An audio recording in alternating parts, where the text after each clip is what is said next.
Assalamualaikum warahmatullahi wabarakatuh. Waalaikumsalam warahmatullahi wabarakatuh.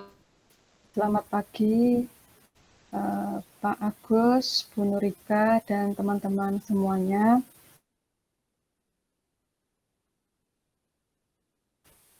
Menyampaikan presentasi terkait dengan hasil review, terkait dengan artikel, kemudian komentar terhadap artikel yang sudah saya pilih, yang sudah saya up di grup kajian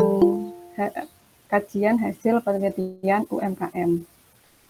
Pada kesempatan pagi hari ini, saya karena konsentrasi saya kebetulan ini adalah ada di keuangan, sehingga untuk artikel yang saya pilih untuk pada pagi hari ini itu ada yang keuangan, kemudian ada satu artikel yang mungkin related dengan artikel utama yang berkaitan dengan keuangan.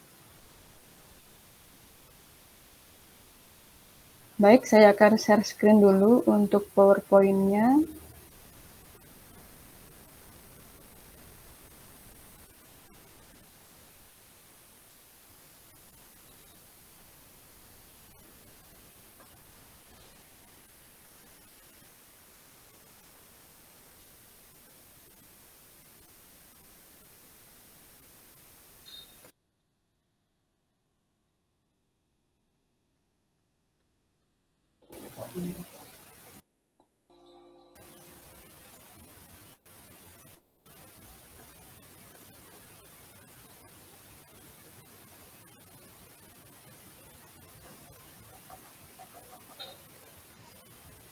Baik, Bapak Ibu, apakah sudah terlihat untuk tampilan PPT-nya?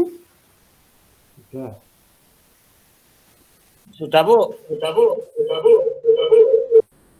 Baik, terima kasih Bapak Ibu. Pada kesempatan pagi hari ini, izinkan saya untuk menyampaikan dua artikel yang akan kami sampaikan, di mana agenda presentasi pada pagi hari ini adalah yang pertama, introduction, kemudian review artikel yang pertama, kemudian review artikel yang kedua, kemudian overview dan implikasi untuk penelitian berikutnya, kemudian penutup. Baik, Bapak Ibu, untuk yang pertama, artikel yang saya gunakan di sini adalah artikel yang berasal dari Journal of Entrepreneurship, Management, dan Innovation, di mana jurnal ini itu masuk ke dalam ring Scopus di Q2.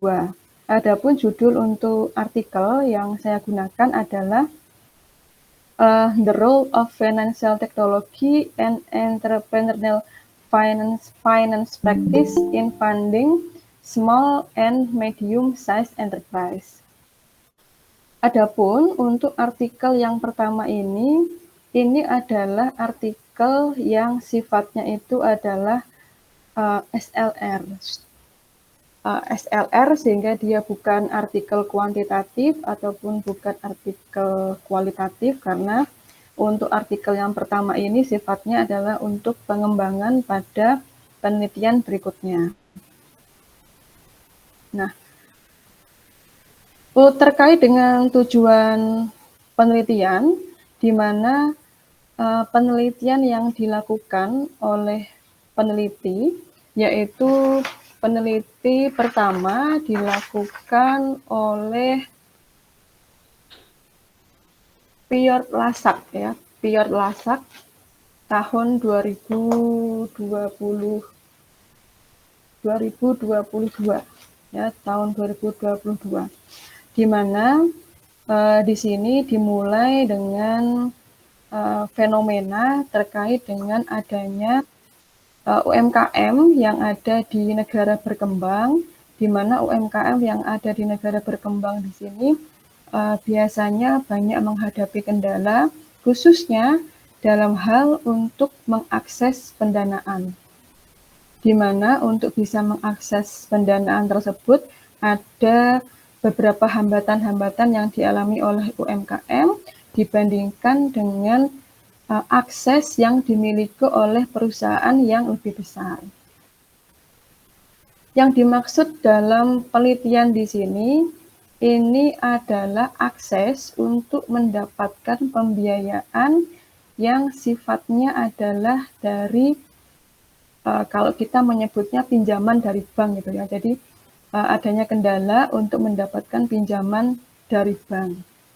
Nah, hal ini dikarenakan karena memang penelitian ini dilakukan di UMKM, SME yang ada di negara berkembang, sehingga UMKM di sini yang dibahas di dalam artikel ini memiliki akses yang terbatas di dalam pendanaan yang khususnya yang dibahas di sini adalah yang mengakses ke bank, ya, mengakses ke bank. Kenapa? Karena misalnya UMKM di sini memiliki size atau ukuran yang lebih kecil. Kemudian yang kedua berkaitan dengan experience dari si UMKM tersebut yang mungkin dirasa kurang mumpuni. Kemudian yang berikutnya terkait dengan profil. Biasanya UMKM di sini memiliki UMKM yang khususnya di negara berkembang biasanya memiliki profil usaha yang masih kurang bisa fokus.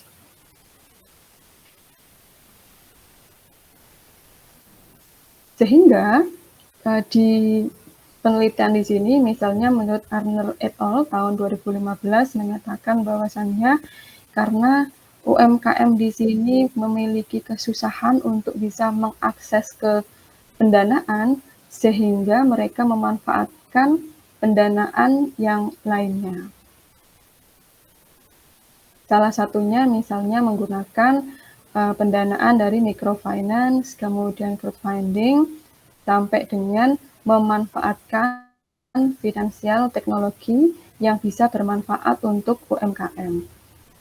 Sehingga adapun riset question yang diangkat pada penelitian ini, penelitian SLR yang saya pilih ini, di sini itu adalah bagaimana sih peran finansial teknologi dalam pembiayaan UMKM.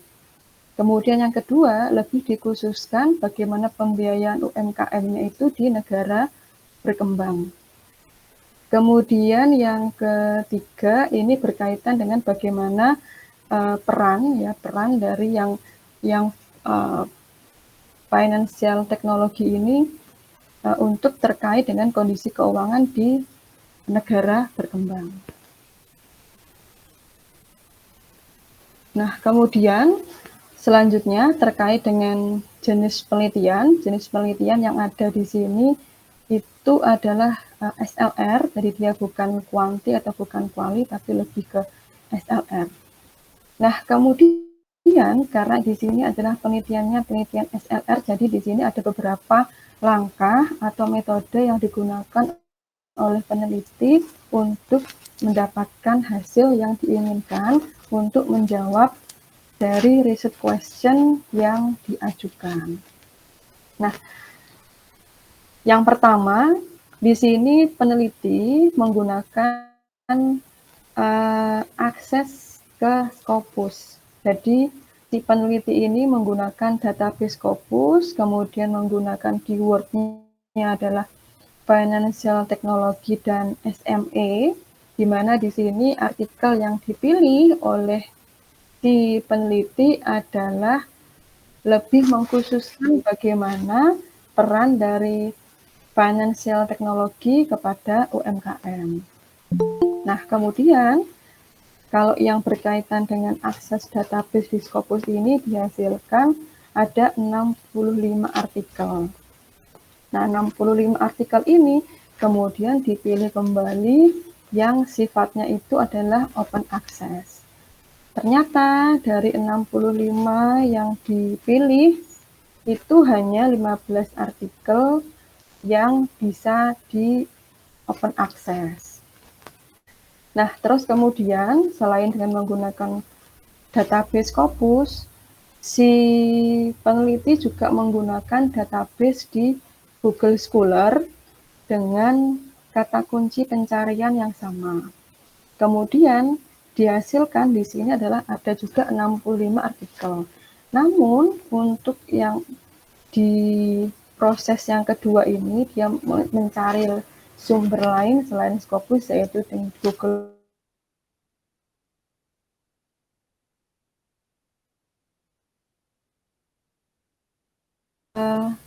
menggunakan database yang ada di Scopus. Kemudian berikutnya, dari hasil artikel yang sudah dipilih oleh si peneliti, kemudian ada beberapa kesimpulan dari hasil penelitian yang sudah didapatkan dari beberapa artikel. Di sini dari artikel yang sudah disampaikan, di sini menunjukkan bahwa digital finance memiliki tanggung jawab terhadap financial service. Di antaranya bisa berkaitan dengan internet, kemudian mobile phone atau handphone, kemudian other digital yang lainnya. Kemudian ini menurut Lasak dan Gancarsik tahun 2021 menyampaikan juga bahwasanya melalui digital transformasi terkait dengan bisa bermanfaat, salah satunya selain untuk bank, kemudian untuk perusahaan startup, juga untuk si UMKM itu sendiri, bahkan untuk customer-nya. Nah, di sini menurut si Langley dan Layson tahun 2021, di mana financial service yang bisa digunakan di sini adalah untuk payment service, kemudian online lending, saving, dan investment.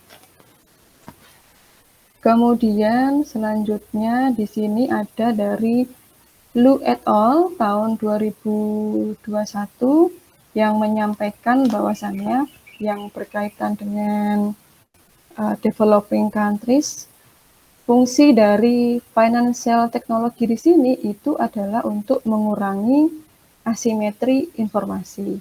Kemudian yang kedua berkaitan dengan geographical dimension and space, atau berkaitan dengan ITC implementasi. ITC implementasi itu kepanjangan dari Information and Communication Technology atau Information Technology and Communication. Kemudian yang ketiga yaitu berkaitan dengan berfungsi untuk mengurangi biaya. Karena memang adanya financial technology yang sudah dihasilkan dari beberapa penelitian. Nah, kemudian di sini dari beberapa artikel yang sudah dipilih, di sini ternyata artikel yang sudah dipilih itu dari negara yang berkembang. Negara berkembang ini berasal dari Afrika, kemudian Asia, bahkan ada yang di Eropa. Misalnya di sini ada Georgia. Kemudian terkait dengan future research, ya, future research dari beberapa hasil penelitian yang sudah ada, di sini ada beberapa penelitian yang diangkat di dalam artikel tersebut.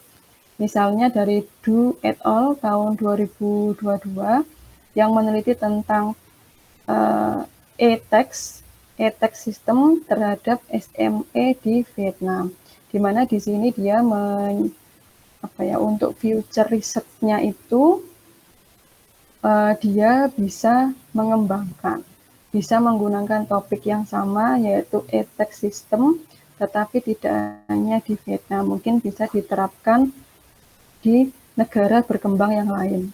Kemudian yang kedua, di sini ada Tuan dan Raja Gopal tahun 2022 yang meneliti tentang SME performance, tapi khusus untuk yang sektornya di manufaktur, kemudian tempatnya juga di Vietnam. Di sini untuk future risetnya dia menyarankan untuk menambahkan variabel yang berkaitan dengan geografik atau demografi dan kemudian sektor ekonomi selain sektor manufaktur. Kemudian untuk PINCO 2022 di sini meneliti tentang crowdfunding, di mana untuk future risetnya dia menyarankan bahwasannya crowdfunding ditelitinya bisa perbedaannya adalah diterapkan di negara berkembang yang lainnya.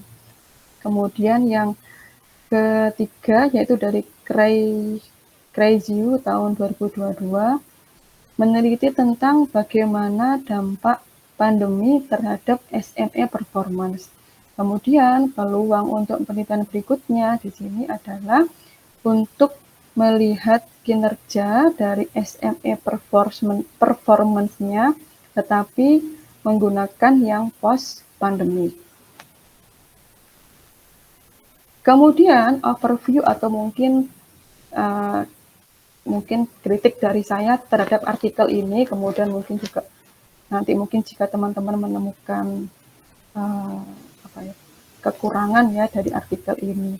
Yang pertama terkait dengan tadi artikel yang cara pemilihan artikelnya untuk yang Google Scholar tadi itu tidak dijelaskan sedetail seperti dia menggunakan database yang dari Scopus. Tadi disampaikan untuk yang dari database Scopus di dalam artikel itu dia itu ada tahapan-tahapannya, tetapi untuk yang dia menggunakan database Google Scholar itu tidak dijelaskan secara detail seperti yang menggunakan database Scopus.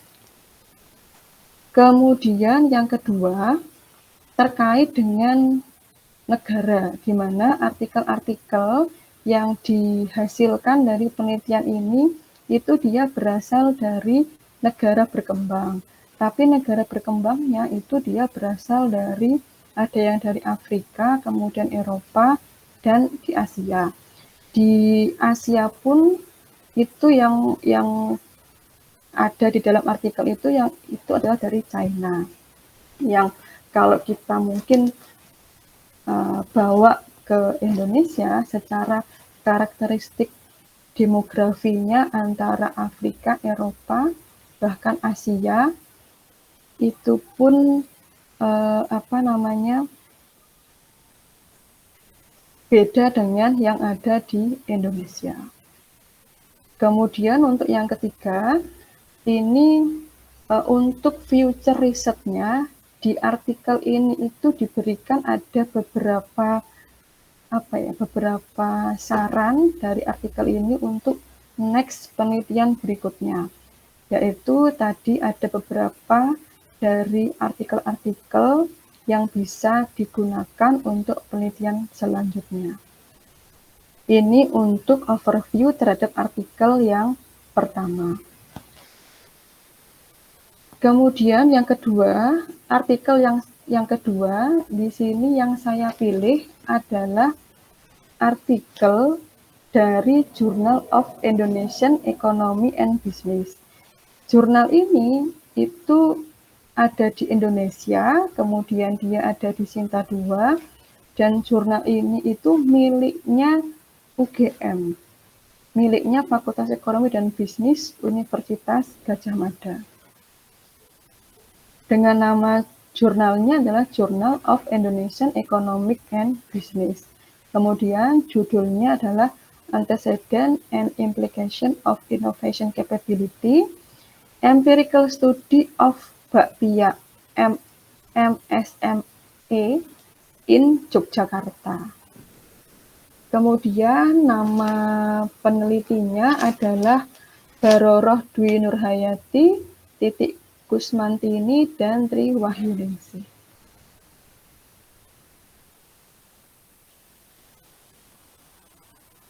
Kemudian tujuan penelitian dilakukan itu adalah berkaitan dengan ini.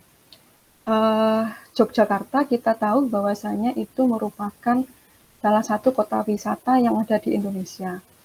Yogyakarta juga dikenal sebagai kota pelajar, di mana Yogyakarta ini adalah sebagai salah satu kota tempat tujuan untuk pendidikan. Nah, selain kota pendidikan, kemudian Yogyakarta juga sebagai tempat tujuan wisata. Nah, kita tahu alasan berdasarkan penelitian ini kenapa UMKM bakpia ini dipilih, karena memang yang biasa dibeli oleh para wisatawan itu adalah bakpia. Kemudian topik yang diangkat dalam penelitian ini, di situ ada knowledge sharing process, kemudian ada innovation capability, kemudian ada innovation performance. Nah, kemudian berkaitan dengan Yogyakarta, kemudian bakpia, kemudian kota wisata, di sini itu UMKM bakpia ini sampai sekarang masih bertahan, di mana apakah itu salah satunya dipengaruhi oleh innovation capability yang bisa berdampak kepada innovation performance. Kemudian sehingga di artikel ini 3 variabel itu yang dipakai. Nah, tapi untuk yang knowledge sharing proses itu ada dua, yaitu ada knowledge donating sama knowledge collecting. Kemudian ada innovation capability dan innovation performance, di mana innovation performance ini dia meliputi produk innovation, kemudian ada proses innovation. Nah, sehingga tujuan penelitian ini karena dia menggunakan mediasi di sini untuk mengetahui bagaimana pengaruh langsung dan pengaruh tidak langsung dari knowledge sharing process terhadap innovation performance, kemudian pengaruh tidak langsung dari knowledge sharing process terhadap innovation performance. Nah, kemudian di sini untuk literatur review yang digunakan yang berkaitan dengan knowledge sharing process, kemudian innovation capability, kemudian innovation performance. Di mana di sini untuk yang knowledge sharing process, dia menggunakan dari Liao, Lin, Van der Hoef, kemudian Van der Hoef dan De Lau van Wen, Van der Hoef dan Rieder, Yesir et al., Van der Hoef dan De Lau van de Wenen pada tahun 2004, dan Van den Hoef dan Rieder tahun 2004. Nah, di sini knowledge sharing itu adalah kunci bagaimana dia itu bisa dengan cepat dan proaktif terhadap dinamika dari lingkungan bisnis. Di mana knowledge sharing proses dalam artikel ini itu dibagi 2, yaitu berkaitan dengan knowledge donating dan knowledge collecting. Di mana kalau knowledge donating ini adalah kemampuan seseorang bagaimana dia itu bisa menyampaikan terkait dengan intellectual capital-nya kepada seseorang. Kalau knowledge collecting itu adalah bagaimana kemampuan dari seseorang itu dalam menerima informasi yang diberikan oleh seseorang. Kemudian untuk innovation capability. Innovation capability di sini dia berdiri sebagai variabel mediasi, di mana di sini dia menggunakan referensi dari Yesir et al. Dan Lawson dan Samson. Di mana innovation capability di sini adalah bagaimana kemampuan dia dalam melakukan inovasi ini bisa berdampak kepada performance dari si UMKM tersebut. Kemudian variabel berikutnya yaitu innovation performance, atau di sini dia berdiri sebagai dependent. Ya, dia berdiri sebagai dependent, di mana di sini dia menggunakan referensi dari Gislavsky tahun 2016, kemudian Tip and Besan tahun 2009, Prayogo dan Ahmed tahun 2006, dan Birkol tahun 2011. Di mana innovation performance ini adalah capability berkaitan dengan inovasi input dan output. Nah, kemudian selanjutnya ini berkaitan dengan metode penelitiannya. Di sini ada conceptual framework, kemudian ada jenis penelitian, kemudian ada responden, dan ada teknik analisis. Di mana di sini untuk conceptual framework seperti tadi bahwasanya knowledge sharing, di situ ada knowledge donating dan knowledge collecting. Kemudian innovation capability, dia berdiri sebagai mediasi, kemudian innovation performance dia dilihat dari diukur dengan produk innovation dan proses innovation. Kemudian jenis penelitiannya di sini itu adalah kuantitatif. Nah, yang menjadi titik krusial mungkin ya di dalam artikel ini itu adalah berkaitan dengan responden. Kenapa kok berkaitan dengan responden? Kenapa kok berkaitan dengan responden? Di sini ada tahapannya. Di penelitian ini, UMKM bakpia itu ada 103 UMKM. Daerah yang dipilih untuk penelitian ini itu adalah ada di daerah Patuk, kalau nggak salah, di daerah Patuk. Kemudian yang digunakan dari 103 UMKM yang digunakan penelitian ini adalah ada 61 UMKM. 61 UMKM yang dipilih di sini adalah UMKM yang dia itu memproduksi sekaligus dia itu menjual bakpia tersebut. Kemudian peneliti ini membagikan 61 kuesioner ke UMKM tersebut. Tetapi dari 61 kuesioner tersebut yang kembali adalah sebanyak 48, sehingga yang diolah oleh peneliti juga sebanyak 48 data yang berasal dari 48 UMKM tersebut. Kemudian teknik analisis datanya dia menggunakan PET analisis atau menggunakan SEM. Kemudian dari hasil penelitian ini di dalam penelitian ini itu ada 7 hipotesis. Ada 7 hipotesis yang terdiri dari pengaruh langsung dan pengaruh tidak langsungnya. Di sini yang variabel yang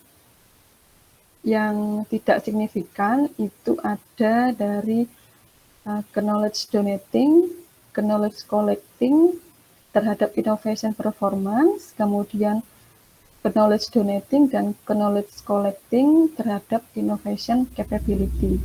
Jadi variabel yang berkaitan dengan knowledge sharing proses tadi yang ada knowledge donating dan performance itu dia tidak memiliki pengaruh terhadap innovation performance dan innovation capability.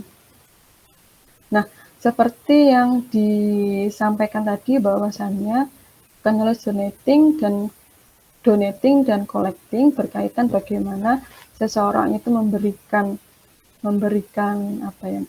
bahasanya intellectual capital, kemudian bagaimana seseorang menerima informasi yang berkaitan dengan intellectual capital. Di sini itu hasilnya positif, tapi tidak signifikan. Mungkin kita tahu semuanya bahwasanya kalau mungkin makna positif itu semakin baik suatu variabel, maka semakin baik pula variabel dependennya. Nah, kemudian tapi di sini untuk signifikansinya ternyata hasilnya tidak signifikan, atau boleh dikatakan bahwasannya untuk variabel X-nya, yaitu knowledge generating dan knowledge collecting ini, dia itu tidak bisa menjadi faktor yang bisa menentukan innovation capability dan innovation performance. Nah, di artikel ini disampaikan bahwasanya meskipun hasilnya itu tidak signifikan, ternyata alasannya adalah UMKM yang sudah beroperasi atau berusaha di sini itu usianya hampir 10 tahun. Terus kemudian ternyata si UMKM bakpia ini dia itu terbuka atas saran dari pembeli, bahkan dari kompetitornya. Jadi semacam mereka itu kayak punya grup, mungkin ya bahasanya, punya grup yang saling bisa memberikan saran antara sesama UMKM bakpia di Jogja.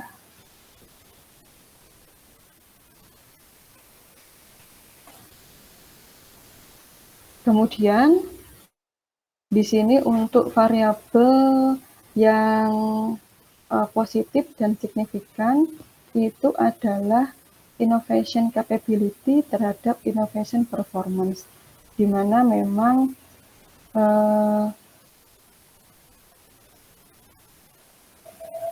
kemampuan dalam merespon inovasi itu bisa berdampak kepada innovation performance yang ada di dalam usaha tersebut. Hasil pengaruh tidak langsungnya itu untuk ke innovation performance melalui innovation capability itu tidak signifikan, atau boleh dikatakan innovation capability itu tidak bisa mediasi dari variabel X kepada variabel Y. Nah, kemudian overview atau kritik terhadap artikel yang disampaikan dari kami di sini ada beberapa temuan. Ketika membandingkan antara dua artikel ini, yang satu itu bersumber dari Scopus, kemudian yang satu ini bersumber dari Sinta, memang menurut kami selaku penyaji ada beberapa perbedaan, atau mungkin bahkan ada beberapa banyak hal yang bisa dikritisi. Misalnya nomor 1 terkait dengan topik judulnya, yang sebenarnya yang ingin dicari adalah innovation performance, tapi si artikel ini dia malah lebih banyak mengulas tentang innovation capability-nya. Kemudian yang kedua berkaitan dengan referensi. Referensi yang digunakan dalam artikel yang kedua ini, jika dibandingkan dengan artikel yang pertama, masih lebih banyak artikel yang pertama dibandingkan dengan artikel yang kedua. Di artikel yang kedua ini banyak referensi itu yang digunakan hanya beberapa. Meskipun di daftar pustaka ada banyak, tapi yang disorot ini tidak sebanyak seperti artikel yang pertama. Kemudian kritik berikutnya itu adalah berkaitan dengan data untuk mendukung fenomena. Yang pertama itu adalah data yang ditampilkan itu hanya data yang berkaitan dengan jumlah wisatawan yang datang ke Jogja. Namun mungkin data wisatawan yang ada di Jogja itu, data yang ditampilkan juga datanya dari tahun 2017 sampai tahun 2019. Mungkin data yang berkaitan dengan wisatawan itu juga bisa diupdate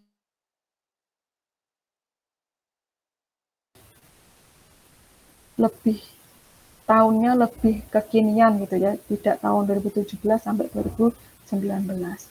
Kemudian data untuk fenomena juga itu mungkin tidak hanya data tentang wisatawan, tapi juga bisa didukung dengan data yang berkaitan misalnya berapa sih omsetnya misalnya ya, berapa omset dari UMKM bakpia yang ada di Jogja. Kemudian berikutnya adalah berkaitan dengan sektor UMKM-nya.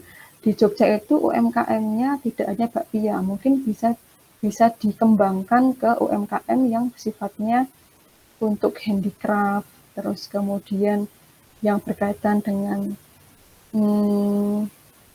fashion tekstil yang terkenal, mungkin dia harganya murah dibandingkan di tempat yang lain. Kemudian tadi terkait dengan literatur reviewnya juga kurang banyak, kemudian referensinya yang digunakan itu adalah dari Yesil 2013, tetapi Yesil ini artikelnya dia itu objeknya adalah corporate, sedangkan yang di penelitian ini itu objeknya adalah UMKM, jadi mungkin agak berbeda antara corporate dan UMKM. Kemudian yang paling menonjol lagi itu adalah di artikel ini itu ada gambar, ya, ada gambar. Mungkin tujuannya gambar ini adalah untuk menunjukkan bagaimana proses pembuatan bakpia yang belum tersentuh inovasi dan yang sudah ada inovasi. Karena di dalam gambar itu ditunjukkan bagaimana bakpia itu dibuat oleh seseorang menggunakan tangan, kemudian ada bakpia itu yang dibuat menggunakan mesin. Nah, cuman dari gambar yang ditampilkan itu ada, mungkin bisa dipilih gambarnya yang lebih baik dibandingkan gambar yang sudah ditampilkan. Karena kalau menurut kami selaku penyaji, gambar yang ditampilkan itu malah cenderung mengarah ke untuk artikel pengabdian dibandingkan dengan artikel penelitian. Yang berikutnya, kritisi berikutnya adalah berkaitan dengan responden. Kalau mengingat taraf dari artikel ini ada di Sinta 2, mungkin respondennya tidak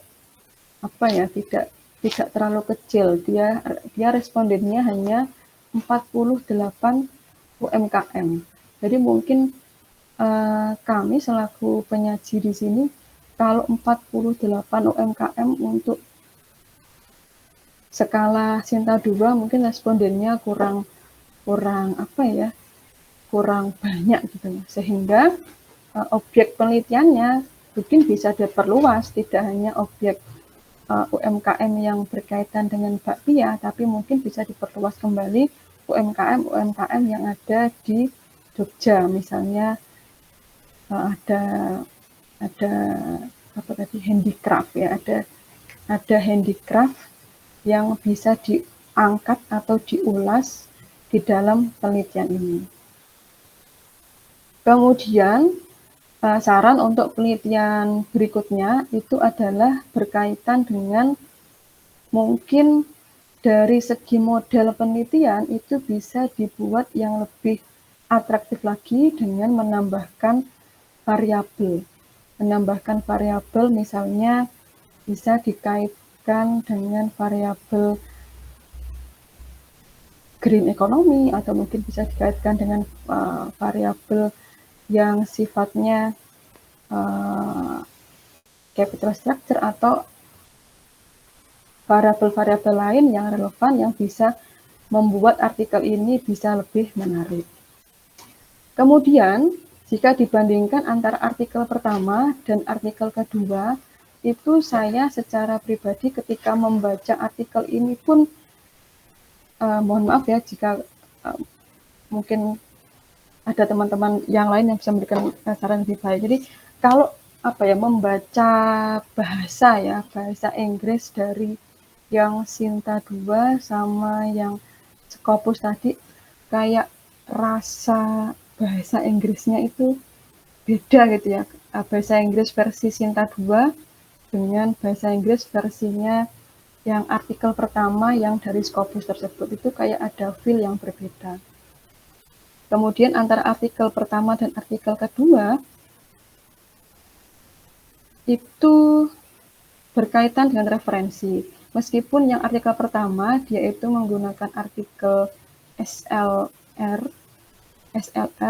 itu artikelnya lebih banyak dibandingkan dengan artikel yang kedua. Meskipun seharusnya untuk yang artikel kedua ini referensinya juga harusnya lebih banyak untuk mendukung hasil penelitian atau mungkin untuk mendukung hasanah yang berkaitan dengan literaturnya.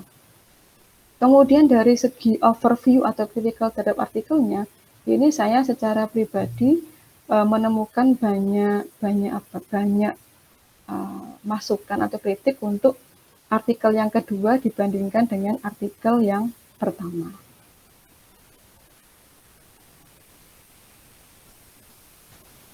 Baik, mungkin itu yang bisa kami sampaikan, kurang lebihnya mohon maaf. Terima kasih semuanya. Assalamualaikum warahmatullahi wabarakatuh. Waalaikumsalam warahmatullahi wabarakatuh. Terima kasih Bu Anita. Sesi selanjutnya yaitu tanya jawab kepada teman-teman, kami persilahkan. Monggo siapa? Pak Herman? Iya, senyum Pak Herman. Monggo siapa?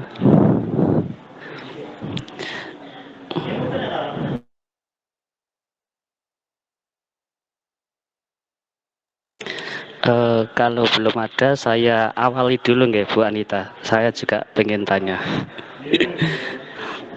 Yang pertama, dari artikel SLR itu kan masuk Scopus Bu ya. Nah saya tuh pengen tahu linknya tuh yang mana, soalnya barangkali bisa dicoba.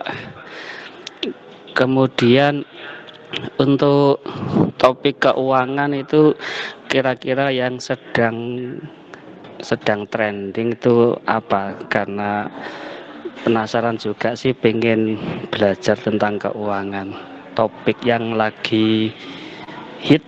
Terima kasih.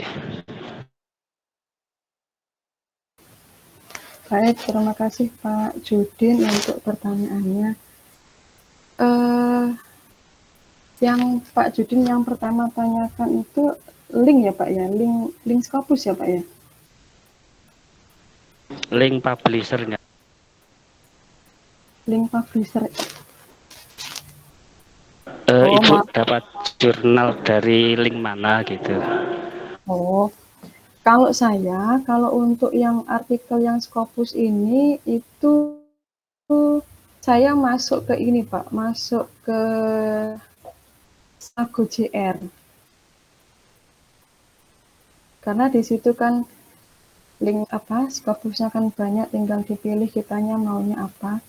Kemudian saya tertarik karena mata kuliahnya di sini adalah UMKM, maka saya milih artikel atau publishernya itu yang yang hampir mendekati tentang UMKM, sehingga yang saya pilih di sini adalah Journal of Entrepreneurship, Management, dan Inovasi.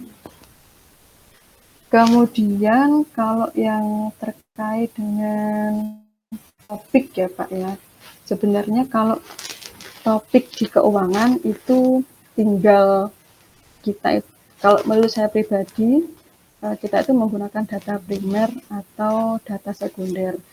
Kalau data sekunder itu memang untuk topik-topik atau variabel-variabelnya itu kalau menurut saya sudah agak mendekati kejenuhan ya, karena variabelnya ya itu aja. Bisa diambil di Bursa Efek Indonesia seperti itu. Kemudian kalau yang lebih menarik itu adalah keuangan yang mengambil datanya itu adalah dari data primer atau yang diambil dari responden langsung. Misalnya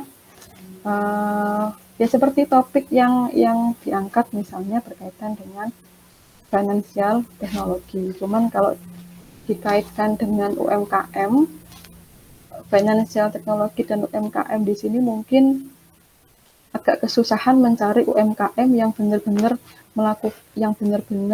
punya financial teknologi itu seperti apa. Kalau topiknya mungkin financial teknologi, tapi kalau untuk berkaitan dengan UMKM mungkin agak susahnya adalah cari UMKM yang sudah punya atau menerapkan financial teknologi di aktivitas bisnisnya itu. Mungkin itu Pak Judin. Kalau untuk seperti Shopee Pay Later itu masuk topik apa Bu namanya? Itu masuk financial teknologi, salah satunya masuk ke financial service. Financial service itu termasuk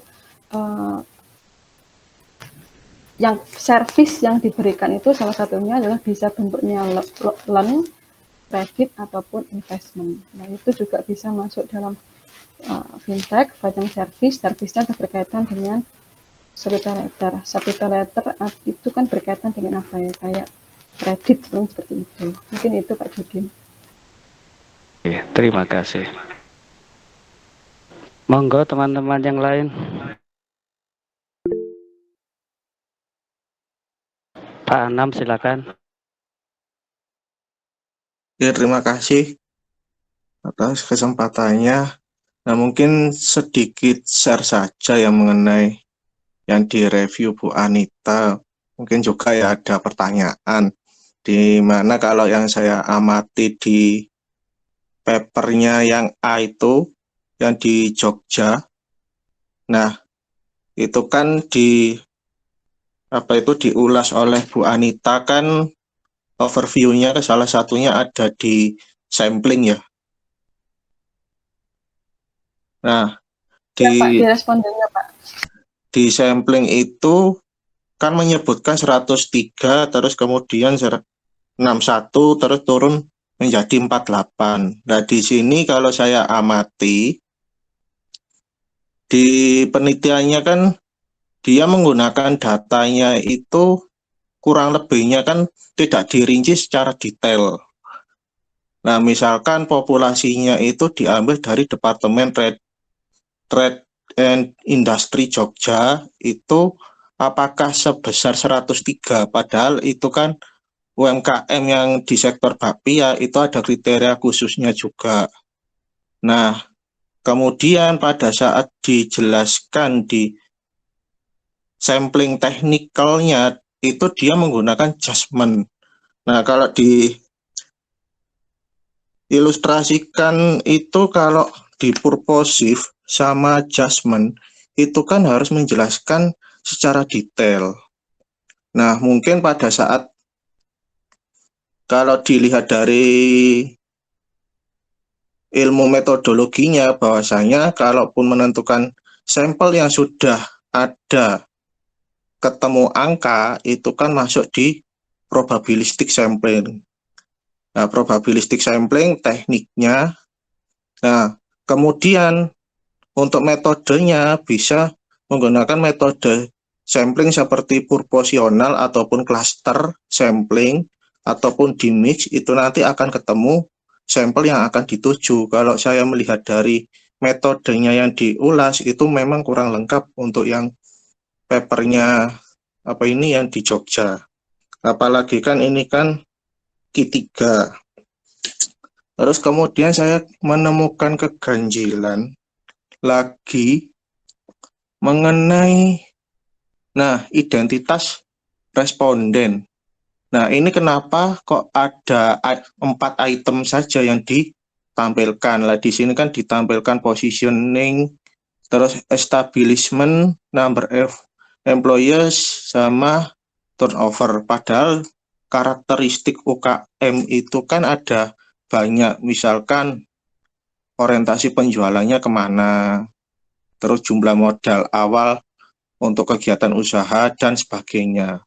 Nah, itu kenapa kok di penelitiannya yang di Jogja itu hanya memunculkan 4 item untuk identitas respondennya. Mungkin itu pertanyaannya Bu Anita. Terima kasih. Baik, terima kasih Pak Anam terkait dengan saran terkait dengan overview-nya. Memang betul Pak Anam ya. Saya pribadi pun ketika membaca artikel yang kedua ini ya, khususnya yang ada di Jogja ini, kalau dilihat dari publisher-nya itu kan UGM gitu ya, UGM yang kita tahu sendiri UGM seperti apa. Kemudian, tapi ketika membaca di artikelnya ini, saya yang paling menonjol itu yang kurang apa ya, yang kurang sreg ya, atau yang kurang sreg, yang kurang pas itu adalah di terkait dengan responden seperti yang saya ulas tadi. Karena bagi saya kalau UMKM bakpia sepertinya jumlahnya nggak mungkin cuma 103, pasti lebih dari itu. Itu yang pertama. Meskipun daerahnya itu ada daerah di Patok, saya yakin mungkin hampir semua home industry yang ada di sana itu mungkin semuanya menghasilkan bakpia gitu ya, menghasilkan bakpia. Nah, itu yang pertama. Jumlahnya nggak pop, atau mungkin Pak Anam menyampaikan populasinya itu nggak mungkin cuma 103, pasti lebih dari itu. Itu yang pertama. Saya pun juga ketika membaca juga kok aneh kok cuma 103. Kemudian yang kedua, si artikel ini langsung nembak gitu ya, langsung menjustifikasi bahwasanya yang saya gunakan dalam penelitian ini adalah UMKM yang memproduksi sekaligus menjual. Nah, padahal untuk menghasilkan kriteria UMKM yang memproduksi sekaligus menjual itu kan dasarnya dari mana? Nah, dia itu juga tidak dijelaskan di artikel tersebut. Sumbernya menggunakan justifikasi itu dari apa itu tidak disampaikan. Nah, kemudian saya pun juga, itu yang kedua. Yang ketiga, kalau selevel Sinta 2, kemudian dia hanya menggunakan 48 responden, sepertinya apa ya, mungkin sangat kurang sekali gitu ya Pak Anam ya, sangat kurang sekali. Mungkin bahkan nggak perlu, atau mungkin artikel ini nggak usah pakai bahasa Inggris ya, harus pakai bahasa Indonesia saja, ditaruh mungkin di Sinta 6, Sinta 5, atau mungkin bahkan cuma Sinta 4. Mungkin seperti itu. Kemudian terkait dengan karakteristik. Nah, saya pun juga ketika membaca artikel ini juga mencari gitu ya. Karakteristiknya itu dasarnya apa? Dia itu menentukan position, establishment, number of employee, sama turnover. Kenapa? Karena di bagian akhir, di bagian appendix-nya pun ketika dia menyampaikan kuesionernya, dia itu juga tidak menyampaikan. Kan biasanya kalau kita membuat kuesioner itu kan mungkin bagian depan itu kan isinya karakteristik responden. Nah, kemudian di dalam artikel itu ada karakteristik responden, tapi kemudian ketika dia menyampaikan di appendix-nya atau di lampirannya, malah dia tidak mencantumkan itu. Terus kemudian alasannya dia mengambil empat karakteristik itu apa juga dia tidak tuliskan secara detail di dalam artikel yang kedua ini. Jadi kalau saya secara pribadi mungkin yang paling kerasa ya, yang makin kerasa untuk dikritisi itu ya bagian matternya, khususnya di bagian respondennya itu. Mungkin itu Pak Anam. Ya, terima kasih Bu. Sama satu lagi sih, ini yang penasaran sih. Dari model konseptual itu kan bahasnya kan ada knowledge sharing yang di breakdown menjadi knowledge donation sama knowledge kolektif ya. Terus ke innovation performance, terus dimediasi oleh innovation capability. Nah, di sini itu penelitinya itu melihat perilaku atau persepsi mengenai inovasi performance dengan variabel-variabel yang telah diteliti atau meneliti dari sudut pandang perilaku, Bu. Itu Bu, yang rasa penasaran saya. Iya, iya Pak Anam. Kalau berdasarkan dari artikel yang diangkat di sini, dia itu membangunnya itu adalah dari penelitian-penelitian yang sebelumnya. Jadi dia tidak apa ya, tidak mencari dari fenomena perilakunya, tapi dia berangkatnya adalah adanya riset yang sebelum-sebelumnya. Iya, iya.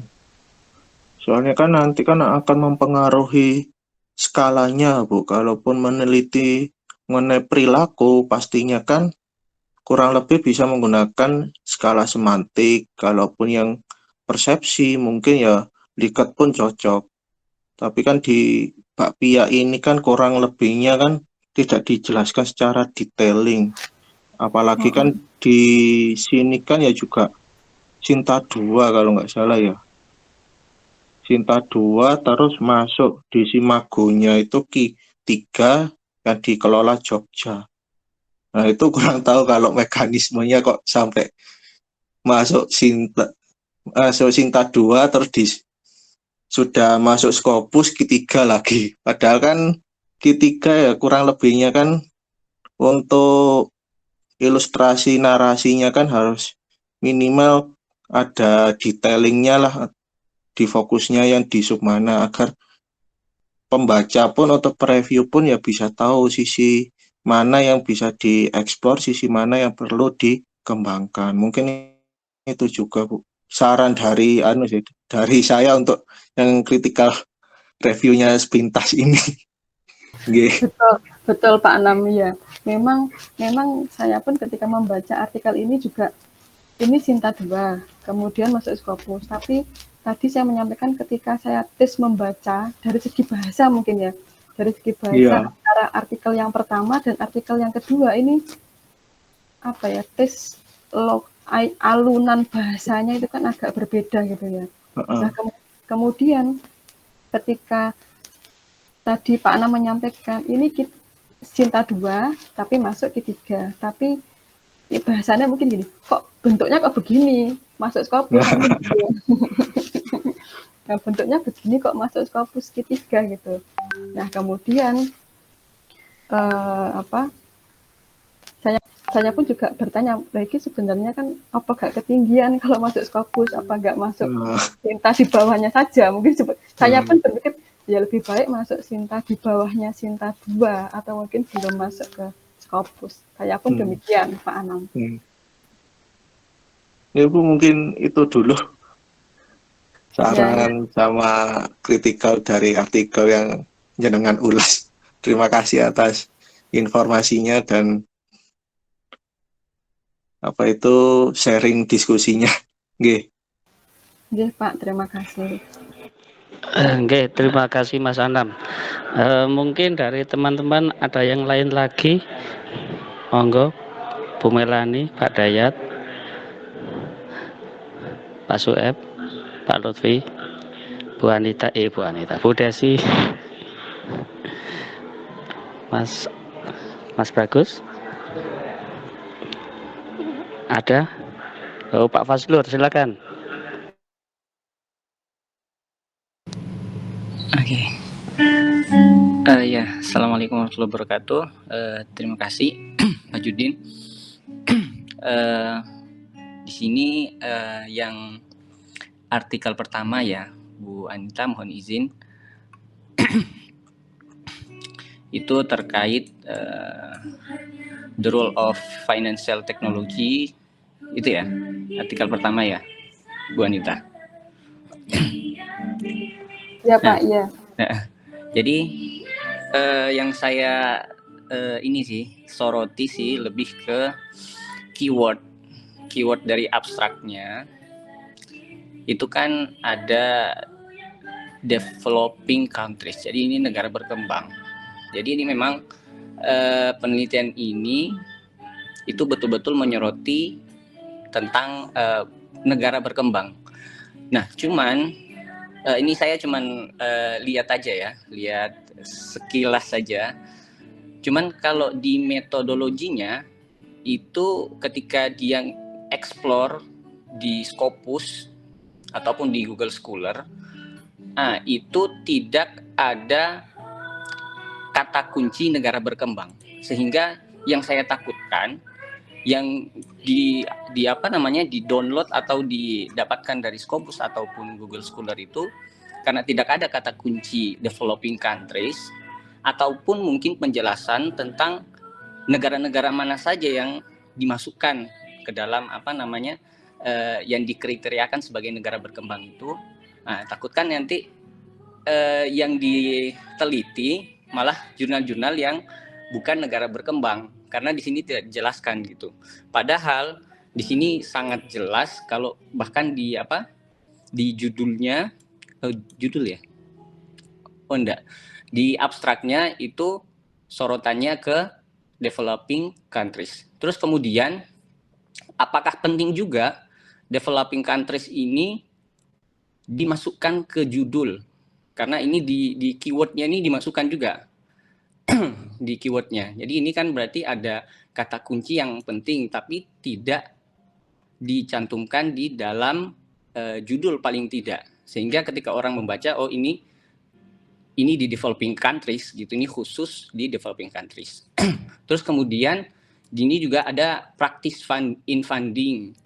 Mungkin di keywordnya mungkin bisa dimasukkan juga tentang pendanaan gitu. Supaya ketika kita nge-search, kita explore, oh ini terkait dengan pendanaan pada small and medium enterprise. Mungkin seperti itu Bu Anita, bagaimana tanggapannya? Mohon pencerahan. Terima kasih. Baik, terima kasih Pak Faslur terkait dengan tambahan overview-nya terkait dengan artikel yang dipilih.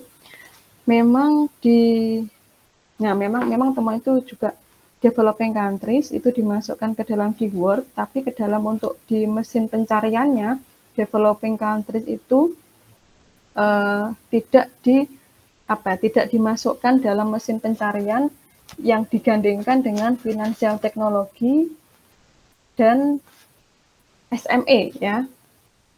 Mungkin kalau saya melihat di artikel ini memang betul developing countries itu tidak dijelaskan bahwasanya yang dikatakan dengan developing countries itu yang seperti apa. Apakah dilihat dari beberapa aspek ataukah dia menggunakan kelompok negara berdasarkan dari tingkat ekonominya atau apa. Memang seharusnya kalau negara berkembang itu ada klasifikasinya dia menggunakan apa, sehingga bisa jelas bahwasanya yang dikatakan dengan kelompok-kelompok negara maju atau negara berkembang itu seperti apa. Sehingga menjadi saran yang disampaikan Pak Faslur itu memang betul, di artikel ini tidak ada narasi ya, tidak ada tambahan narasi penjelasan tentang developing countries. Tapi mungkin si peneliti ini dari Lasak ini dia mungkin memilih negara berkembang berdasarkan mesin pencariannya dia. Mungkin dia membaca satu persatu, kemudian dipilihi, sehingga muncullah negara-negara misalnya dari Maroko, Lebanon, kemudian Kenya, Nigeria. Cuma di sini yang agak dalam tanda kutip ini, dia mencantumkan China gitu ya. Dia mencantumkan China sebagai negara berkembang. Jika dibandingkan dengan negara-negara yang dicantumkan oleh si Lasak dalam penelitian ini, itu antara China dengan misalnya Pakistan, Tunisia, kemudian Kazakhstan, Kirgistan, Tajikistan kan mungkin dia jauh gitu ya, sehingga akan developing countries-nya yang seperti apa antara China dengan beberapa negara yang dituliskan oleh si peneliti ini. Sehingga ya mungkin developing countries juga bisa menjadi salah satu overview terkait dengan artikel yang saya ulas untuk artikel yang A atau artikel yang pertama. Karena di situ ada China dan beberapa negara yang mungkin dia jauh dari China. Mungkin itu Pak Faslur. Oh, kemudian apakah perlu dicantumkan apa enggak gitu ya, developing countries?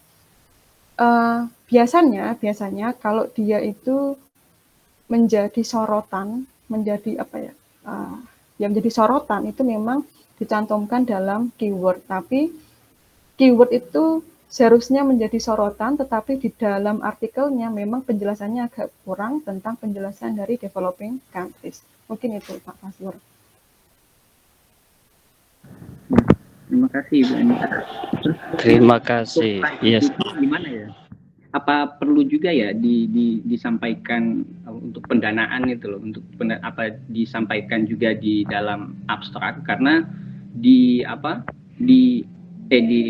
dalam keywordnya, karena di abstraknya juga itu muncul itu funding, itu ada pendanaan, tapi tidak muncul di keywordsnya gitu. Itu apa butuh dimunculkan apa enggak kira-kira?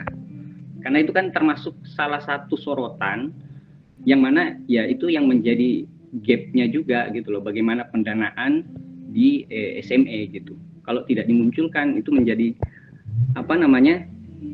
akhirnya kalau kita lihat cuma dari keywordnya itu bagaimana financial teknologi itu diberlakukan di dalam SME, tapi dalam konteks apa, entah itu dari pendanaan dan sebagainya, itu tidak, jadinya tidak ada penjelasan gitu loh ketika kita melihat keywords. Apa gimana? Ya, memang kalau keyword itu menjadi, menurut saya pendapat pribadi ya, mungkin teman-teman kalau pendapat saya mungkin bisa dikritisi. Memang kalau keyword itu memang menjadi apa ya, kayak variabel.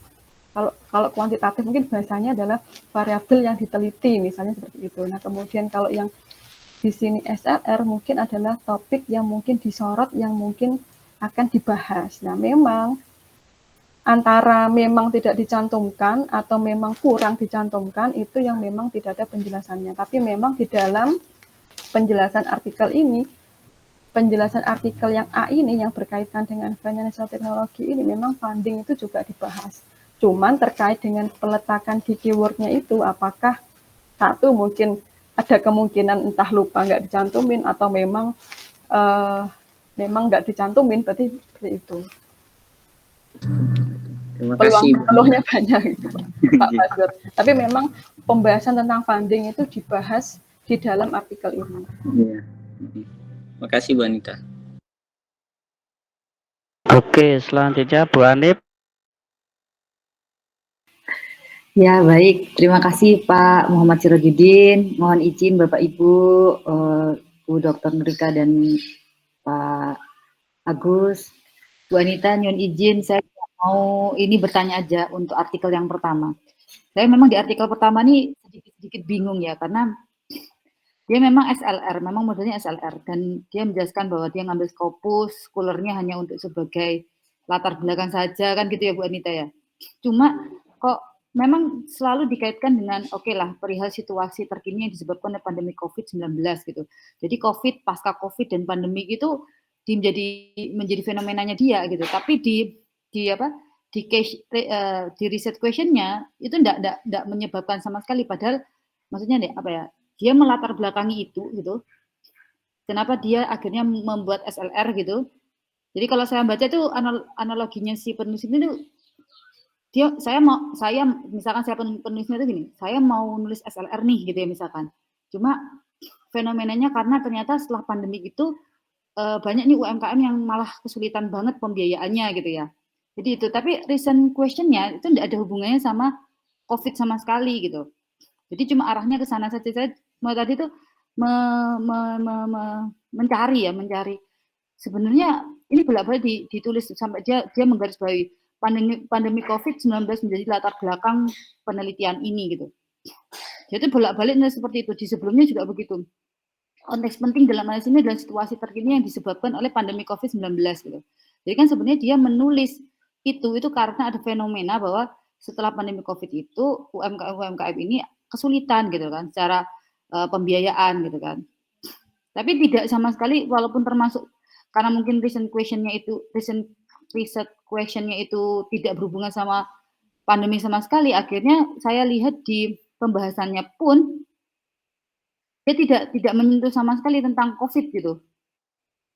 Hanya penelitian apa ya, seperti misalkan stimulus percepatan keterlibatan teknologi finansial gitu. Itu dari penelitiannya Benesic et al. Tahun 2021, hanya begitu-begitu aja. Jadi tapi tidak, padahal basic awalnya dia itu cerita tentang ini itu cerita karena efeknya pandemi gitu. Jadi kayak ada sesuatu hal yang terputus gitu loh kalau menurut saya, walaupun ini bagus gitu loh kalau menurut saya. Itu sih Bu. Jadi kayaknya overview, kalau menurut saya overview-nya itu. Dan kalau dilihat perihal ke dalam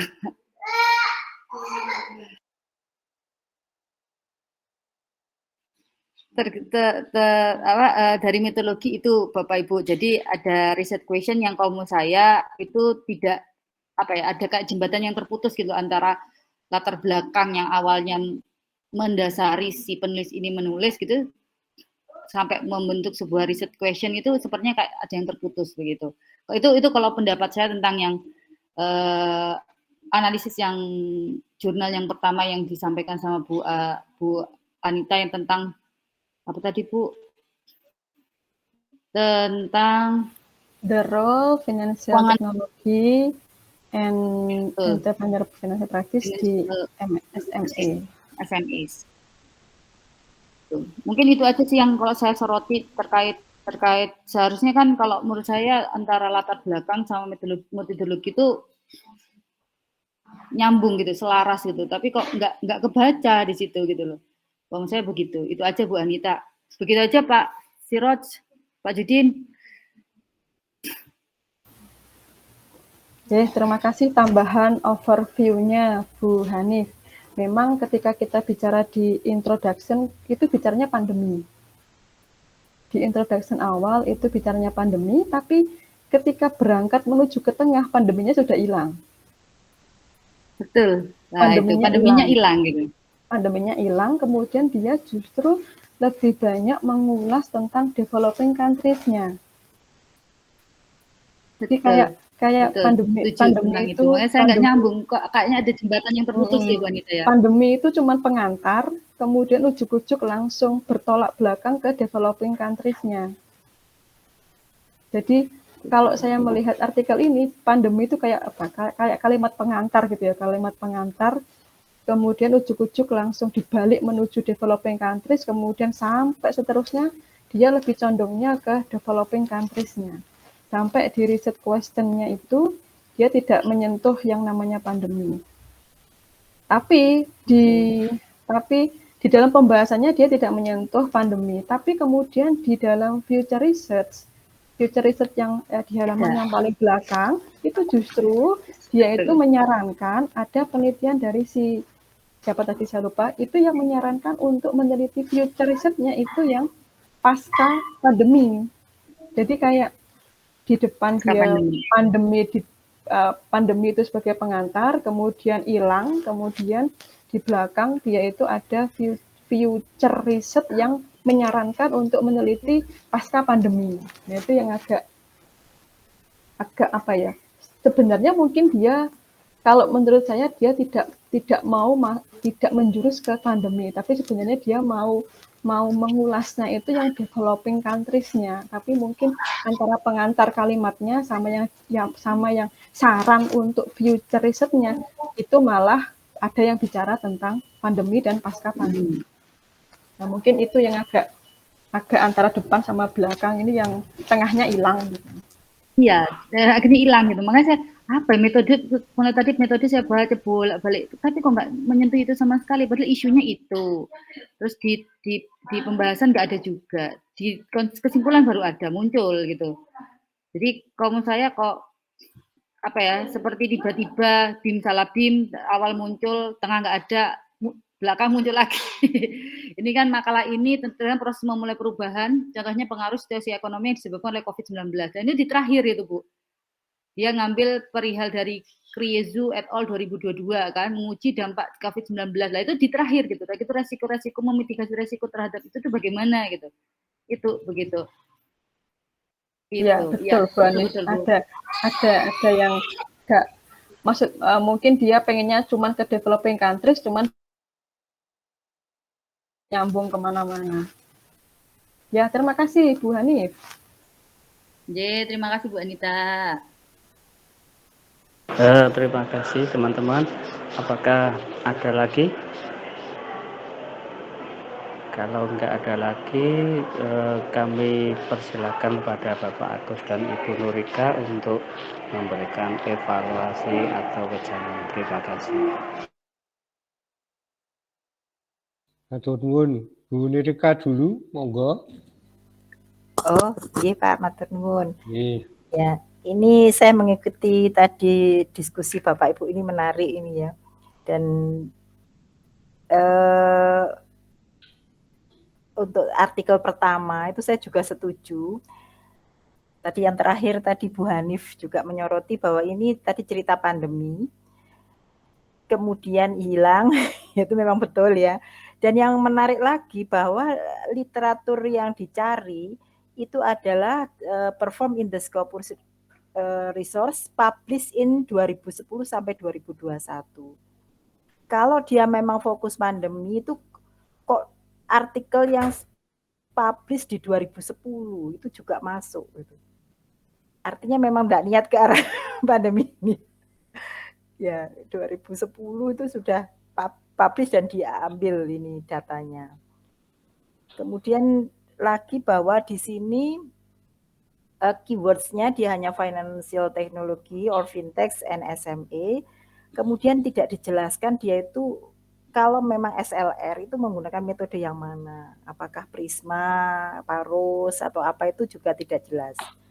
Jadi turunnya jadi ditemukan berapa, kemudian sampai menjadi artikel yang digunakan itu juga tidak jelas di sini.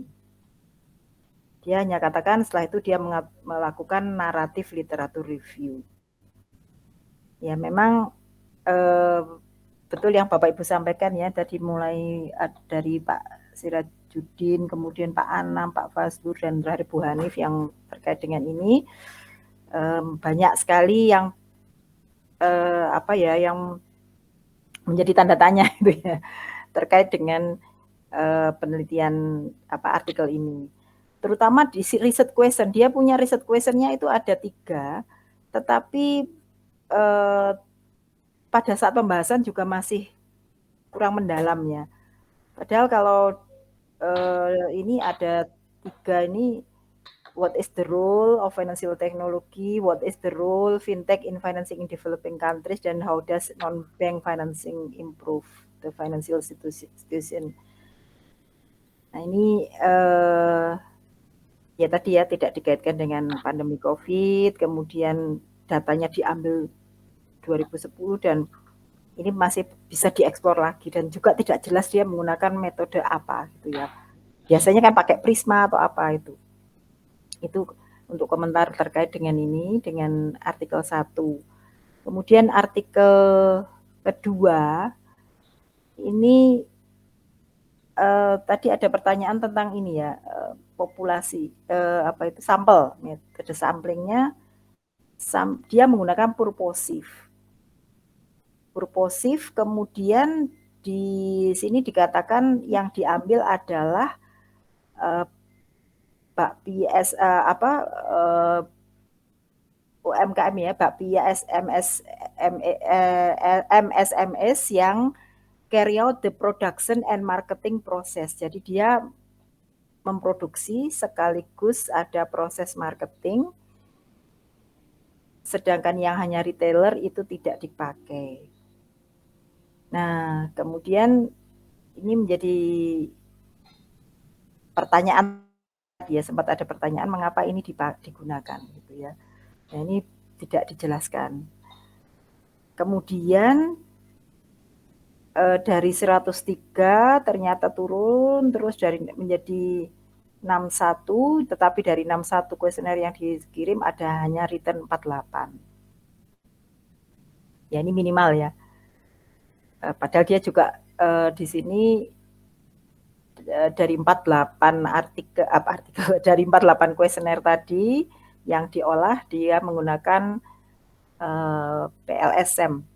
Ya enggak apa-apa di atas 30, tetapi memang datanya sangat minimal. Kemudian yang saya soroti lagi ini pada saat hasil itu ternyata sebagian besar ya, hampir seluruhnya itu tidak berpengaruh. Hanya satu yang berpengaruh dari hipotesis itu yang supported, hanya yang innovation capability ke innovation performance. Nah, semestinya kalau hipotesisnya itu tidak not supported, jadi meskipun pengaruh ada positif tapi tidak signifikan, itu artinya kan tidak berpengaruh gitu ya. Jadi angka ini tidak signifikan, angka-angka yang ada itu tidak, artinya kan tidak berpengaruh. Nah, kalau tidak berpengaruh berarti yang pembahasannya itu harus kuat. Mengapa, why? Kenapa nggak berpengaruh? Ada apa dengan bakpia ini kok sampai tidak berpengaruh?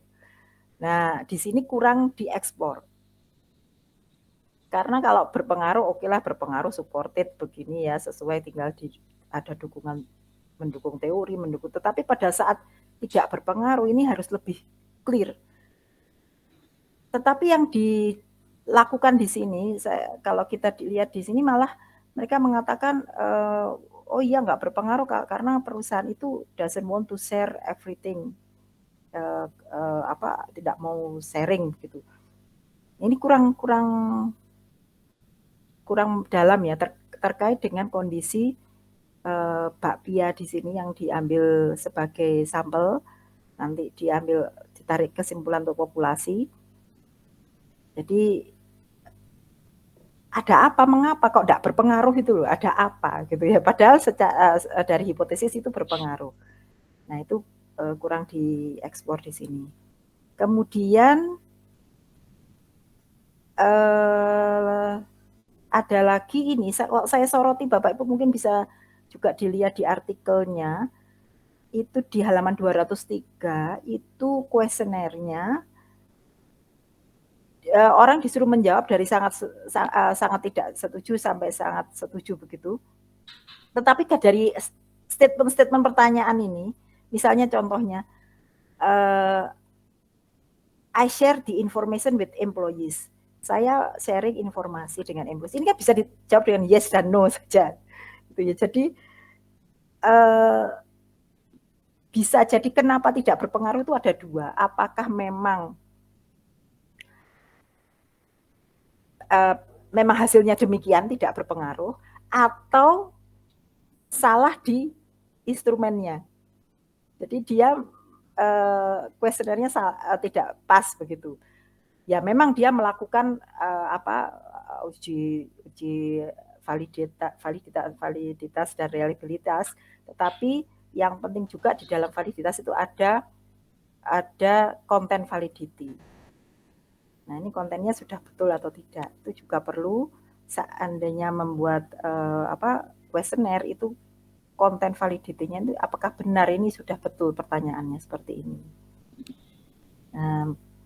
Ya memang paling aman kita ambil dari kuesioner terdahulu ya, tetapi kalau kita melakukan modifikasi terhadap kuesioner terdahulu yang kita ambil, maka perlu hati-hati. Ya, itu saja. Jadi pada saat tidak berpengaruh, maka pembahasannya tuh harus mendalam, why, mengapa.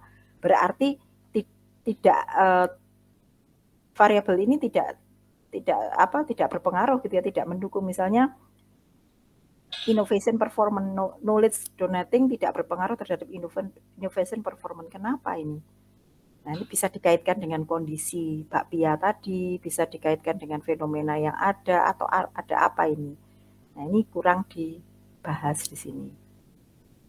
Kemudian kalau memang kuesionernya sudah betul, berarti tinggal ini pembahasannya. Tapi sebelumnya juga perlu dicek di kuesionernya itu sudah cocok belum pertanyaannya.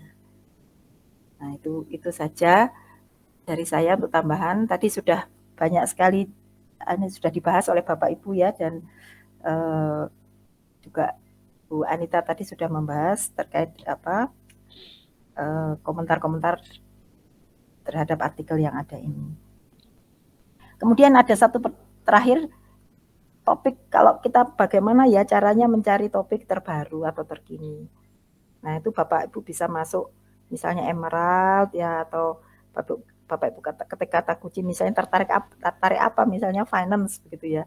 Nah, itu nanti yang terkini ya, biar Bapak Ibu bisa melihat itu biasanya apa gitu ya. Ya misal tentang SDGs atau green atau apa yang terkini, atau Bapak Ibu bisa masuk ke jurnal yang Q1, Q2 begitu, kita masuk yang di situ kan ada judul-judulnya ya. Judul-judul yang terbaru di tahun ini apa? Sekarang ini trennya apa? Nah, itu bisa juga kita lihat dari situ. Nah, nanti bisa dikembangkan. Biasanya artikel-artikel itu ada untuk future, itu apa saran bagi penelitian berikutnya. Nah, itu juga bisa kita gunakan untuk apa seandainya Bapak Ibu tertarik untuk mencari judul-judul yang baru, supaya tidak judulnya yang apa judul-judul bulat yang lama-lama saja misalnya seperti itu. Itu saja dari saya, Pak. Saya kembalikan ke Pak Agus. Ampun, Pak Agus. Terima kasih Bu Nurika, yang mungkin sekali lagi Bapak dan Ibu sekalian, memang diharapkan kita belajar dari kelemahan atau kekurangan. Jadi orang itu tidak hanya belajar dari yang lebih, tetapi juga dari yang kurang. Nah, dari yang kurang itulah nanti jadi perhatian kita untuk tidak kita lakukan pengulangan kesalahan. Oke, saya komentari tentang Pak Sirajudin tadi yang menanyakan ke Bu Anita, bagaimana mengetahui jurnal itu Scopus atau tidak, tadi sudah dijawab. Ke Simago ya Pak ya, dibuka Simago JR-nya, kemudian tinggal mengetik aja, Bapak ingin jurnal yang manajemen, kalau diketik manajemen gitu nanti tentunya banyak sekali, atau kita telusuri dari daftar jurnalnya ya, Q1 sampai Q berapa gitu ya, Q4 ya, itu ada daftarnya yang di kiri kanan atas itu ya. Nah, itu kita bisa selusuri, kemudian kita indekkan, kita filter dengan pilihan-pilihan topik yang kita topik jurnal tentunya ya, tema jurnal yang kita inginkan, sehingga nanti bisa mendapatkan Q1 sampai Q4. Dan juga di Simago sekarang, meskipun saya tidak yakin apakah itu terkini atau tidak, kita mengetahui tentang apakah jurnal itu predator atau tidak, biasanya meskipun sudah lama ya, kita mengetik sudah lama, judul jurnalnya itu sudah terbit lama, tidak publisher sudah lama mengelola jurnal itu, kalau dia predator itu ada peringatannya di Simago itu, discontinue mulai tahun berapa. Nah, itu jangan sekali-sekali nanti dijadikan sasaran untuk penulisan disertasi Bapak dan Ibu sekalian. Saya kira sudah kebanyakan dari Bapak dan Ibu sekalian sudah mengetahui hal ini, tapi yang belum tahu ya kita biasanya mencarinya di situ. Oke, saya akan memberikan ulasan, tapi terima kasih sebelumnya dari diskusi yang Bapak dan Ibu sekalian kemukakan. Saya kira sudah banyak mengkritisi dan memberikan masukan, yang mana Bapak dan Ibu sekalian memberikan masukan itu sudah tidak ada salahnya. Artinya adalah sudah benar ada beberapa kelemahan yang ada pada jurnal ini. Yang pertama saya ingin bicara tentang jurnalnya. Jurnalnya ini masih, kalau dilihat dari indeksnya, setelah saya cek di Simago, itu adalah yang yang pertama, Journal of Entrepreneurship and Management Innovation ini dari Polandia ya Bapak dan Ibu sekalian. Ini indeksnya indeks 9 ya. Artinya adalah masih relatif rendah ya. Relatif rendah. Nah, indeks ini tentunya diukur dari seberapa tinggi kutipan-kutipan atau sitasi yang dilakukan oleh para penulis di seluruh dunia, sehingga dia 9. Kalau yang jurnalnya UGM, jurnalnya yang kedua, itu indeksnya lebih rendah lagi, indeksnya hanya 4 ya. Kalau tadi Bu Anita ya, Bu. Ya. Bu Anita mengatakan bahwa ini Sinta 2, setelah saya cek di Simago, ini dia Scopus 4 ya, di Simagonya ya. Mungkin kalau di Sintanya adalah masih Sinta 2. Memang kalau Sinta 2 itu sebenarnya kalau kita mau naik pangkat, itu belum diakui seperti Scopus ya. Kalau yang Sinta 1 baru sama dengan saya dengar ya, untuk mereka yang menilai kenaikan pangkat, itu yang Sinta 1 baru dinilai setara dengan Scopus 4. Nah ini Bu Anita, setelah saya cek tadi Scopus 4 ya, saya tidak tahu ini nampaknya masih setahun ini ya, masih setahun ini dia Scopusnya Scopus 4. Nah kalau kita lihat lagi itu artikel yang di UGM ini cukup ketat ya, cukup ketat di dalam melakukan review ya. Jadi editornya cukup ketat melakukan upaya untuk review. Jadi butuh waktu 6 bulan, sekitar 5 atau 6 bulan, mulai dari artikel itu masuk, kemudian direview, baru kemudian terbit. Saya hitung itu ada 5 atau 6 bulan. Setelah saya cek yang lain-lain juga rata-rata seperti itu.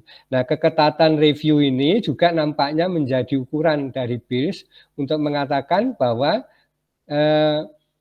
artikel atau publikasi ini predator atau tidak. Karena kalau baru diterima, kemudian seminggu baru langsung diumumkan diterima, nah itu sama BILS diragukan sehingga bisa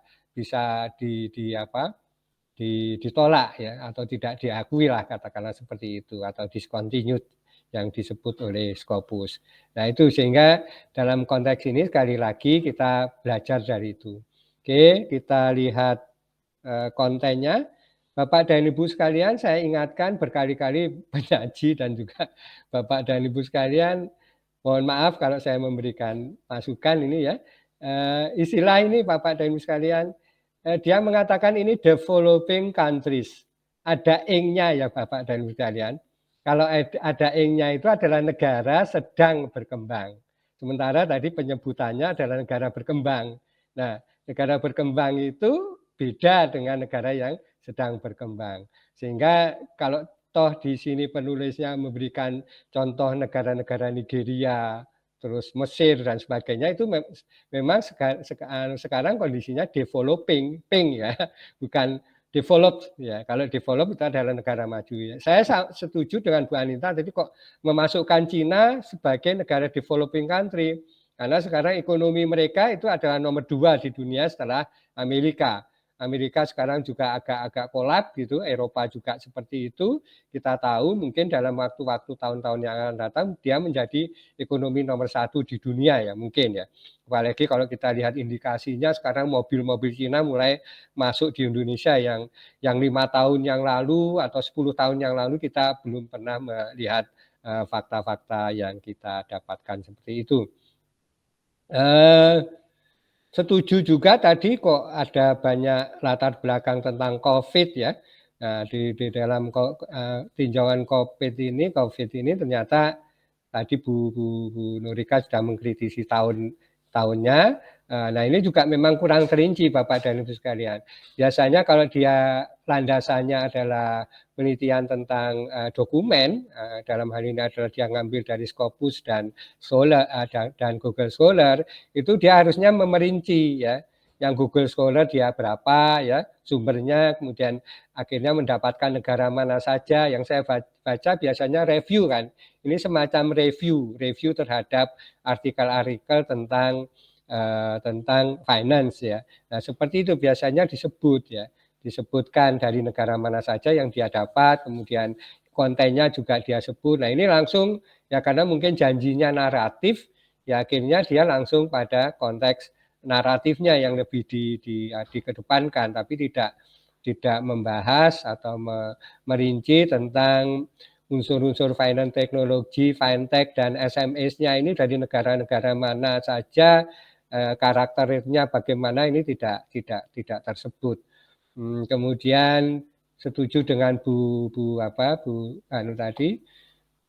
Nurika bahwa tidak atau belum menjawab pertanyaan secara penuh ya tentang apa yang didiskusikan di dalam hal ini, terutama tinjauannya tentang COVID itu masih sangat sumir sekali atau tidak ada bahkan ya dalam konteks pembahasan.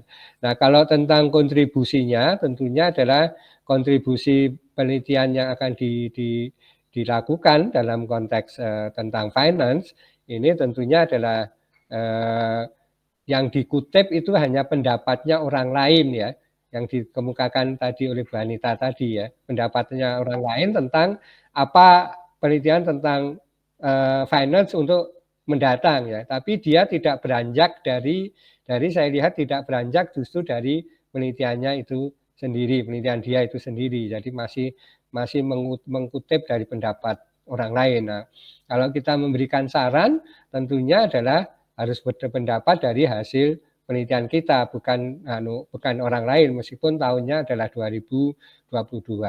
Saya setuju bahwa Bapak dan Ibu sekalian untuk mendapatkan tema atau topik penelitian atau variabel penelitian yang terbaru, memang kita bisa ke Emerald ya, yang sifatnya itu kontennya memang konten yang membahas tentang review ya, review penelitian. Dengan memetakan juga bisa dengan SLR ya, dengan pendekatan SLR untuk membuat latar belakang dan menemukan gap penelitian kita. Nah, gap penelitian kan tidak hanya sekedar bicara tentang ini dulunya terbukti. Nah, sekarang ada penelitian ini tidak terbukti ya. Tidak terbukti, kemudian dari ketidakterbuktian dan terbuktinya itu maka saya melakukan penelitian itu ya, penelitian yang kita angkat sebagai tema disertasi. Tidak sekedar itu, meskipun itu ya sah-sah saja ya, tetapi justru kita harus mengutip berdasarkan dari riset kita sendiri ya, lihat kita sendiri mungkin tentang tema-tema yang sering atau jarang dilakukan penelitian, itu lebih baik ya, seperti mohon maaf penelitiannya Pak dekannya dari Balikpapan itu kemarin juga dia bisa memetakan ya, ternyata tema tentang variabel ini memang jarang dilakukan penelitian. Nah, itu lebih baik ya, lebih baik. Tidak sekedar menyatakan bahwa sekali lagi bahwa penelitian ini terbukti, tapi di sini tidak terbukti. Karena terbukti dan tidaknya itu sebenarnya juga tergantung subjek penelitiannya ya. Subjek penelitiannya kadang-kadang kita mempersamakan antara misalnya penelitian dengan variabel yang sama, tetapi usahanya adalah usaha jasa. Yang satu adalah usaha tentang produk barang. Itu sebenarnya karakteristik konsumennya juga beda. Penelitiannya ini meskipun variabelnya sama sekali lagi, tetapi untuk perusahaan besar, bukan UMKM ya, bukan UMKM. Jadi harus dalam konteks ini harus hati-hati. Nah, ini kita bicara tentunya adalah hal-hal yang ideal. Sebentar Bapak dan sekalian, ada catatan saya ini ya. Oke. Nah, tadi tentang masuk dan tidaknya untuk di keyword itu tidak senantiasa, menurut saya ini ya, judul itu harus mencerminkan keywordnya, tidak. Tetapi yang mencerminkan keyword itu adalah konten ya, konten di dalamnya. Sehingga kalau judulnya itu tidak tercermin ya, tadi kan yang dipertanyakan kan developing country, tidak ada di judulnya tidak apa-apa, tapi kontennya memang dia berfokus pada mungkin pada developing country. Mungkin juga si publisher itu membatasi jumlah keyword kadang-kadang ya. Itu sehingga menyebabkan dia tidak bisa memasukkan ya, si penulis tidak bisa memasukkan keyword yang seharusnya masuk ke judul. Karena keyword ini biasanya tentunya adalah kemudahan yang diharapkan adalah ketika seorang peneliti mau mencari sumber-sumber tulisan terkait dengan variabel yang dia teliti itu ya. Jadi seperti itu. Kemudian yang kedua yang Jogja. Nah, ini tadi memang betul tidak atau banyak sekali yang variabelnya itu tidak terbukti ya. Hanya satu yang terbukti.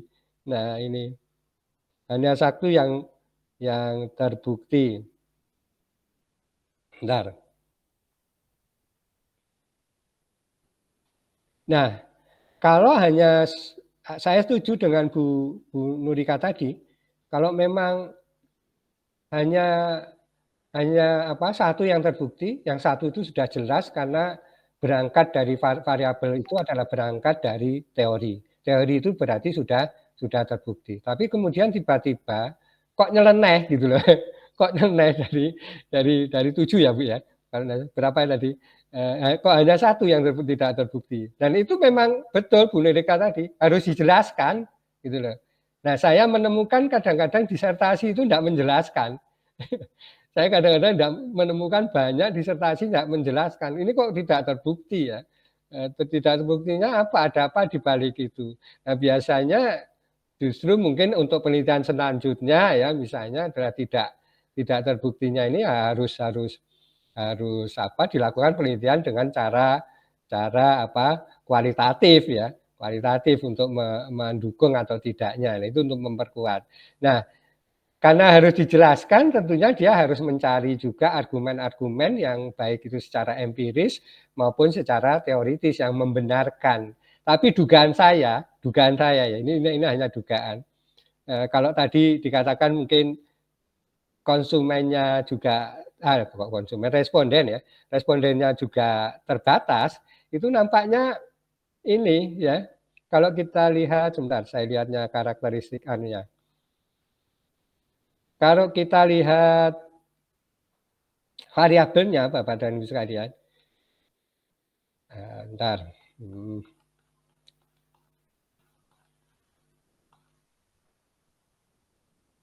Saya roll ya.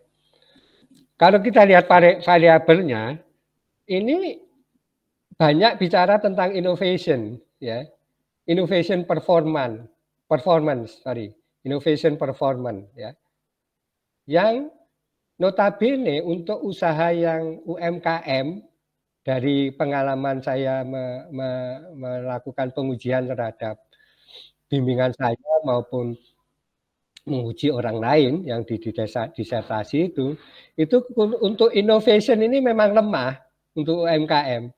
Karena karakteristik daripada innovation itu kadang-kadang dia hanya meniru aja, ya, meniru aja. Karena innovation itu kan mensyaratkan mungkin kalau batik ya, produksi batik di UMKM itu lebih terasa.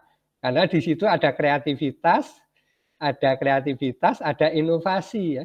Ada sesuatu yang memang dia ingin ciptakan yang baru. Nah, ini kalau innovation kita bicara bakpia patuk ya, karena ini tadi katanya di patuk gitu ya. Innovation ini kadar innovationnya membuat kue patuk itu ya mungkin hanya di anuannya aja, di kemasannya aja ya, di boxnya aja ya, di kotaknya aja. Tapi untuk innovation rasa misalnya ya seperti itu, bahan dasar juga seperti itu, hampir sama ya. Innovation-nya tidak terjadi, sehingga kalau kita lihat di sini semua yang terkait dengan innovation itu ternyata tidak not supported. Ya. Itu yang saya duga. Nah, kemudian yang kedua, dugaan saya ini juga tulisannya tidak menyebutkan yang small itu mana, ya, yang mikro mana. Nah, dugaan saya ini mikro, ya, mikro bukan small, medium maupun ya. Bukan small maupun medium, tapi dugaan saya itu adalah mikro ya, karena begitu banyaknya 100 lebih kemudian, sehingga harus ada data, tadi saya setuju Pak Anam, bahwa data tentang responden ini kurang ya, seharusnya dia harus menyebutkan berapa sebenarnya yang mikro, berapa yang kecil, dan berapa yang menengah. Kalau yang kecil kan sampai 500 ya kalau tidak salah, 500 juta ya omsetnya kalau tidak salah data terakhir penelitian kemarin itu sampai seperti itu, 500 atau 300 juta. Nah, kemungkinan dugaan saya itu. Jadi pengambilan sampel pun harus jelas dalam konteks ini, bahwa ini adalah usaha mikro, tidak usah malu-malu, bukan usaha kecil atau menengah ya. Nah, kalau memang kita ke mikro ya. Ya, tapi tentunya apa yang saya sampaikan belum tentu ya, mungkin ada juga yang mikro, kecil atau menengah, tapi yang menengah saya kira di Jogja juga sangat kecil sekali ya, sangat kecil sekali ya. Nah, ini juga data misalnya tentang keuangan turnover tadi, saya setuju bahwa turnovernya ternyata kecil ya, ini kan 300 juta ya, tidak ada yang sampai lebih dari 300 juta. Itulah sebabnya saya menduga ini ini mikro semua ini ya. 48 ini 100% ya, 100% ya. Jumlah pegawainya juga kurang dari 10, itu 100% kurang dari 10. Tidak ada employee yang sampai 10 sampai 30 itu tidak ada, sehingga seharusnya klaim yang bisa dilakukan oleh peneliti supaya bisa menjelaskan yang innovativeness tadi itu adalah ini usaha-usaha rumahan mungkin ya, usaha-usaha yang betul-betul mikro. Itu maksud saya. Kemudian kalau kita lihat juga editingnya di jurnalnya ini sampai menggambarkan hubungan atau struktur variabelnya sampai 3 ya, sampai 3. Ini terlalu banyak ya. Biasanya kita tidak terlalu banyak ya. Yang pertama itu hanya disebut hipotesisnya, kemudian cukuplah maksimal gambar itu adalah gambar 2 gambar aja ya untuk yang hubungan antara variabelnya atau struktur hubungan variabelnya. Itu yang bisa saya sampaikan Bapak dan Ibu sekalian. Jadi sekali lagi kita belajar dari kekurangan, itulah sebabnya maka Sinta 2 oke, G3 oke, tetapi kita justru banyak belajar dari sini kekurangan-kekurangan dari tulisan lain supaya Bapak dan Ibu sekalian bisa lebih membuat laporan disertasinya lebih baik lagi. Saya kira itu Bapak dan Ibu sekalian, terima kasih atas partisipasinya. Bu Nurika, masih adakah? Biasanya orangnya juga sibuk. Masih Pak. Nah, orangnya sibuk, ini asesor ya. Terima kasih ya Bu Nurika, Bapak dan Ibu sekalian. Alhamdulillah S1 manajemen, S1 loh ya. Nah itu kita mendapatkan unggul ya, baru diumumkan mendapatkan unggul. Jadi sudah maksimal, sudah mencapai AKAS. Ini berkat Bu Nurika juga, karena Bu Nurika ikut mengawal ya, dengan Bu Endang. Mudah-mudahan yang S2 dan S3, karena Pak Budi dengar tekadnya membuat S3 ini unggul juga tinggi ya. Nah itu biasanya didukung kemarin oleh sitasasi ya Bu ya, sitasi ya, sitasinya Scopus yang diminta ya. Kuncinya di situ ya Bu ya. Salah satu termasuk itu. Sitasi Scopus kita itu tinggi ya. Tingginya itu ya sebenarnya ya melebihi ambang batas lah. Saya dengar seperti itu. Oke. Nah, mudah-mudahan itu bisa menular kepada perguruan tinggi di mana Bapak dan Ibu sekalian saat ini sedang mengabdikan diri. Oke, thank you. Terima kasih Bu Anita dan Bapak-bapak yang sudah urun rembuk ya. Saya akhiri. Assalamualaikum warahmatullahi wabarakatuh. Saya kembalikan. Waalaikumsalam warahmatullahi wabarakatuh.